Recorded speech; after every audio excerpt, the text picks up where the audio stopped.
Salutare tuturor și bine am găsit la un nou vlog. Numele meu este Crăciun, iar în acest clip o să vă arăt altoirea în semicopulație perfecționată și o să vedeți și dumneavoastră aceste detalii importante. Este o altoire foarte frumoasă și pentru mine este ceva spectaculos, ceva foarte frumos.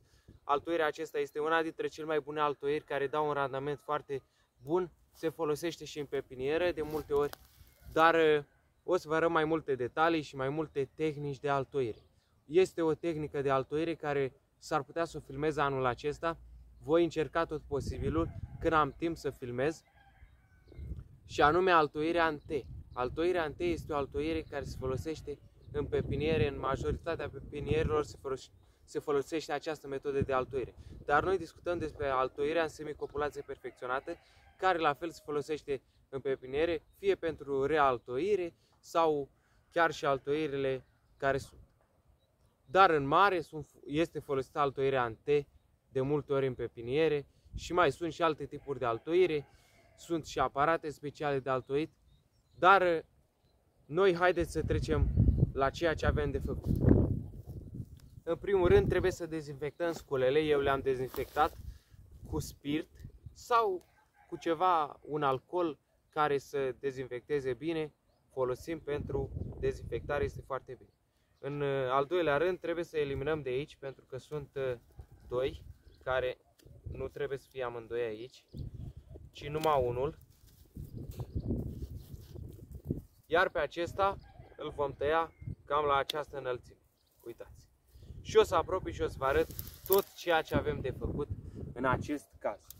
Altoirea în semicopulație perfecționată este o altoire care va uni perfect altoiul cu portaltoiul. De aceea, noi altoiul va trebui să-l avem de aceeași mărime cu portaltoiul pentru a se îmbina perfect și dacă facem acest lucru, se va prinde 100%. Este o altoire exemplară pentru că strânge foarte bine altoiul, prinde acolo și va sta foarte, foarte stabil pe portaltoi altoiul și vor fi foarte bine uniți, ceea ce contează foarte mult. La altoirea în despicătură și altoirea în despicătură este la fel o altoire care ține foarte bine altoiul și în special altoirile sunt pentru să țină foarte bine altoiul, dar în despicătură și aceasta sunt destul de rezistente, țin altoiul extrem de bine. La alte altoiri sunt mai fragile și altoirile mugure un pic, dacă ai greșit, poți rupe mugurile și imediat s-a stricat. Sau la altoirea în T, care, cum v-am zis, la fel se bagă mugure și este folosită în pepiniere, dar trebuie foarte mare atenție acolo, pentru că un pic dacă am greșit cu depărtarea cojii la acel T, am stricat tot și trebuie să o luăm de la cap. Dar acestea sunt altoiri simple și utile. Avem banda izoleră, ceea ce înseamnă folie. Nu vom arunca în niciun caz, pentru că murdărim natura, ce rost are. Așa că folia care am dat-o jos de pe bandă izoleră, o băgăm în buzunar și o ducem la coșul de gunoi frumos. Așa este cel mai bine, pentru că asta înseamnă respect și asta înseamnă să iubești natura. Vom pune cam în această zonă, deoarece vom avea și aici o despicătură. Este total diferită față de la altoirea în despicătură. De fapt, voi pune puțin mai jos, cam aici. Este total diferită, dar la fel putem avea probleme. Cum facem în acest caz? La această altoire va trebui să facem o tăiere cum ascuțim altoiul pe o parte, așa vom face și aici. Veți vedea exact cum fac. De fapt, voi altoi mai jos pentru că nu-mi convine aici. Voi muta mai jos pentru că aici vedeți că este și strâmb, ceea ce nu-mi convine. Mă duc într-o zonă unde este mai drept, pentru că avem nevoie să avem altoiul drept până la urmă. Și la fel punem undeva în această zonă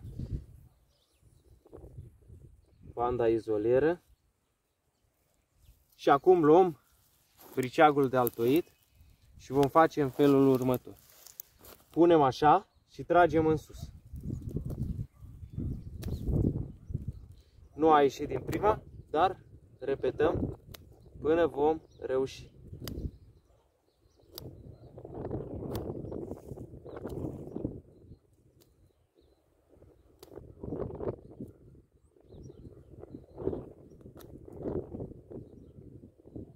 Așa. Și acum îndreptăm frumos plana.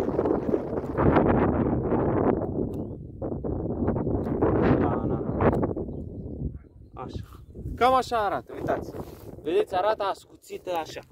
De ce am făcut acest lucru? Pentru că așa vom face și la altoi și aici vom veni și vom face o despicătură și la altoi și la port altoi. Vă voi exemplifica acest lucru cum îl fac. Dar sper că se vede destul de mult cum am făcut tăierea. Uitați. Cam așa arată, deci este cât de cât perfectă. Nu am reușit din prima pentru că, vă spun sincer, cu această metodă de altoire am altoit de câteva ori, dar eu întotdeauna am altoit foarte mult în despicătură.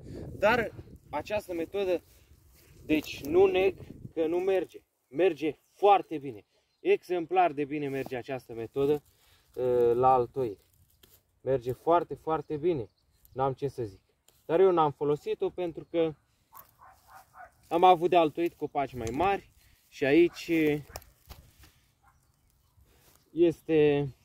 aici trebuie copacii mai mici să-i altoim. Adică maxim ca acesta trebuie să fie, cam ca acesta de mărimea aceasta și puțin mai mici, să zicem, dar după aia dacă sunt prea mici se vor rupe, nu recomand acest lucru.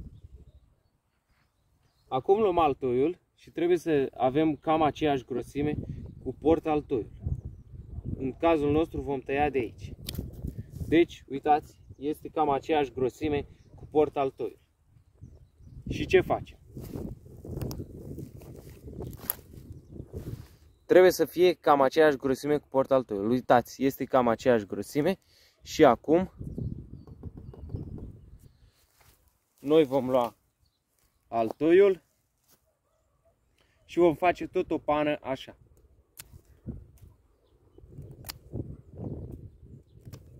Tot așa cum este aceea. Deci, pana de la putem altoi chiar și mai groși, dar trebuie să-l dăm, dacă altoi mai gros, trebuie să-l dăm pe această parte. Adică să-l dăm exact unde este zona cambială pe margine. Dar dacă avem aceeași mărime, este un randament mai bun. Deci, recomand să avem aceeași mărime și la altoi și la port altoi. Uitați cum arată și la altoi. Deci tot în genul acela. Tot în genul acela arată și la altoi. Uitați. Uitați, tot așa ascuțit arată. Și ce trebuie să facem?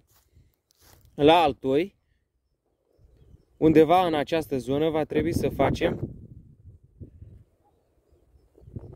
o crestătură pe mijloc. Cam pe mijloc, în această zonă, cu grijă, facem o tăiere. Uitați. Sper că se observă. O tăiere trebuie să facem pe mijloc.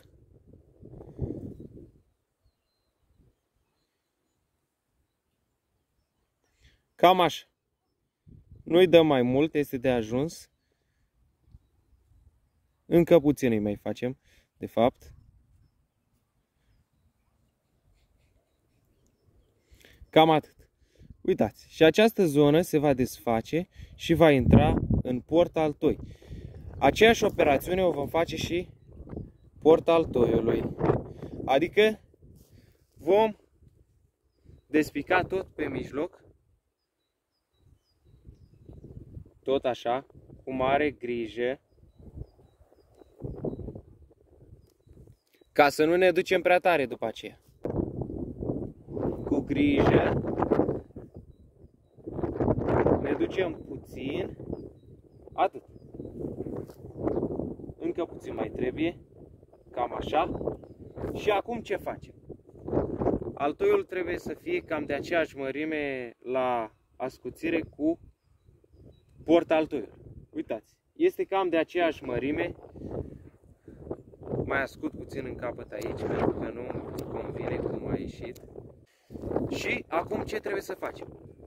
Trebuie să desprindem această zonă de la despicătură, de aici, uitați, o desprindem și o vom băga în portaltoi, ca să se îmbine perfect. La fel și acea zonă, zonele de mijloc trebuie să se îmbine perfect cu portaltoi. Și la fel, trebuie să aliniem perfect zona cambială.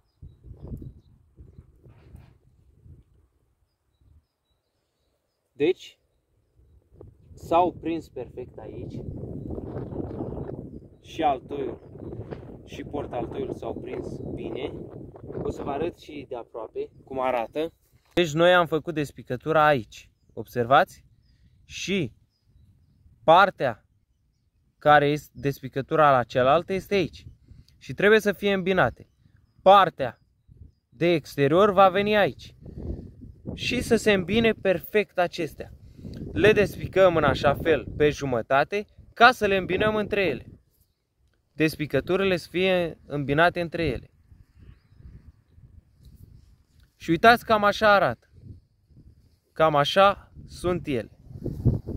După ce am făcut acest lucru, trebuie să ne uităm atent ca zona cambială să fie aliniată perfect, adică coajă la coajă. Coajă la coajă, mai mișcăm puțin și aducem perfect spre o margine. Și în partea cealaltă, dacă observăm, altoiul este cam de aceeași mărime și vom forma un pom uniform. Formând un pom uniform, și altoiul și portaltoiul vor fi cam de aceeași grosime de la început și nu vom avea diferențe să se observe altoirea urât și va fi cât mai perfect. Ceea ce trebuie să facem înainte să punem banda izolieră este să luăm foarfeca și să tăiem la aproximativ, să ne uităm să avem muguri verzi. Eu aici am muguri rupți, uitați, așa că mă duc în această zonă unde am muguri verzi, adică aici, și voi face tăierea în această zonă. Puțin deasupra mugurilor, ca să nu usuce și mugurile dacă tăiem fix lângă muguri. Și lăsăm cam atât. Trebuie lăsat cam 3 ochi. La mine majoritatea de aici sunt rupți. Trebuie să ținem cont. Pentru că dacă altoim și punem pur și simplu ceva care nu are muguri verzi, adică sunt muguri rupți, noi ce facem? Așa îi avem pe aceștia doi verzi și mai jos mai avem câțiva verzi, dar sunt rupți mare parte din ei și nu avem siguranță. Trebuie să avem bază. Așa că avem 3 muguri bune aici, sus, și dacă aceia de jos cumva vor mai da lăstar, noi vom elimina și vom lăsa doar acești 3 muguri, pentru că 2 sau 3 muguri se lasă, nu mai mult, pentru că ia din vigoarea altoiului și nu lasă să se dezvolte corect. Ceea ce este foarte important acest lucru. Dacă ia din vigoarea altoiului, noi ce facem atunci? Luând din vigoarea altoiului, nu se va dezvolta cum trebuie, ceea ce nu ne convine nouă. Mai bine avem 3 muguri buni care se dezvolte și să formeze copacul cum trebuie. Dar dacă avem 7 muguri și nu-i niciunul cum trebuie, ce am făcut? Nu am făcut nimic. Ceea ce nu este bine deloc pentru noi. Trebuie să gândim foarte bine aceste lucruri înainte să le facem. Acum ceea ce vom face este să dăm aceste crăpături pe margini cu puțin pământ și după aceea vom strânge banda izolieră. Luăm puțin pământ, căutăm să fie umed.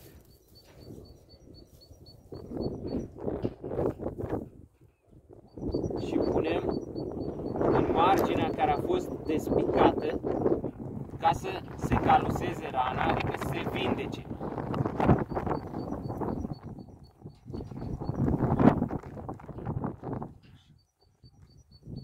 punem pe rana care am făcut-o ca să se vindece rana, să se caluseze și să nu avem probleme. De aceea am pus pământ.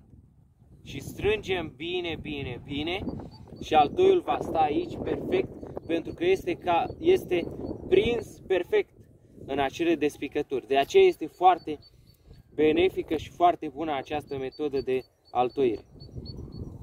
Și dăm până în această zonă, după aceea luăm briceagul, în niciun caz nu tragem banda așa tare, doar dacă dăm înapoi, dar nu este recomandat. Este recomandat să tăiem cu briceagul pentru că dacă vom trage putem mișca altoiul de la locul lui din zona cambială și astfel nu se va prinde, pentru că mișcându-l și nu mai e aliniat perfect în zona cambială, noi ce facem? Nu este bine deloc. Deci cam aceasta a fost altoirea, uitați oameni buni, în semicopulație perfecționată. Scuzați vântul de pe fundal, dar sper că mă auziți. Cam aceasta a fost altoirea, folosiți-o și dumneavoastră și va da un randament foarte bun, vă garantez. Eu sunt Iosif și până data viitoare vă doresc toate cele bune, dați un like, o distribuire și să ne auzim de bine. La revedere!